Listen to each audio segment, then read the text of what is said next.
రాష్ట్రంలో హైడ్రా పేరుతో కాంగ్రెస్ ప్రభుత్వం చేస్తున్న అరాచకాలకు హెద్దే లేదని బీఆర్ఎస్ వర్కింగ్ ప్రెసిడెంట్ మాజీ మంత్రి కేటీఆర్ విమర్శించారు.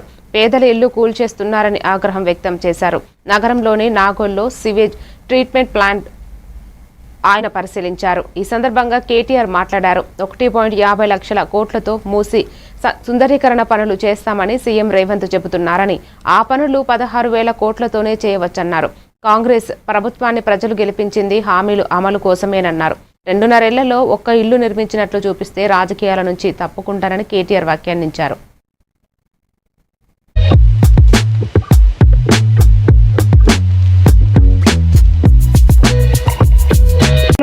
మేము మద్దతు పలుకుతాం, కానీ మూసీ పేరిట లూటీ చేస్తానంటే మాత్రం తప్పకుండా అడ్డుకుంటాం. మూసీ పేరిట పేదల పుట్టగొడతానంటే తప్పకుండా అడ్డుకుంటాం, వదిలిపెట్టమనే మాట కూడా తెలియజేస్తూ పత్రికా మిత్రులను కూడా నేను కోరుతా ఉన్నా. మొత్తం 100% సివరేజ్ ట్రీట్మెంట్ ప్లాంట్ నిర్మాణం చేసింది కేసీఆర్ ప్రభుత్వం. గోదావరి నీళ్లను హైదరాబాద్ నెత్తి మీద కుండబెట్టినట్టు కొండ పోచమ్మ సాగర్కి తీసుకొచ్చింది కేసీఆర్ ప్రభుత్వం. ఇవాళ మొత్తం వడ్డిచ్చిన విస్తర్లాగా మూసి కూడా మళ్ళొక్కసారి తెలియజేస్తూ, విధ్వంసం కాదు నిర్మాణం జరగాలి.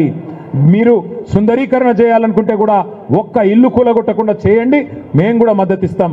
మా మల్లారెడ్డి గారు చెప్తున్నారు ఇంతకుముందు, ఇక వాళ్ళకి చేత కాకపోతే అప్పచెప్పమని సార్ మనమే చేద్దామంటుండు. వాళ్ళకి చేత కాకపోతే రేవంత్ రెడ్డి గారు, నీకు చేత కాకపోతే మూసి సుందరీకరణ 16,000 కోట్లతో మేము చేసి చూపెడతాం. మా సుధీర్ రెడ్డికి అప్పచెప్పు, మేము చేసి చూపెడతాం. నీకు అంత ఇబ్బంది ఉంటే, నీకు శాత కాకపోతే మాకు అప్పచెప్పు.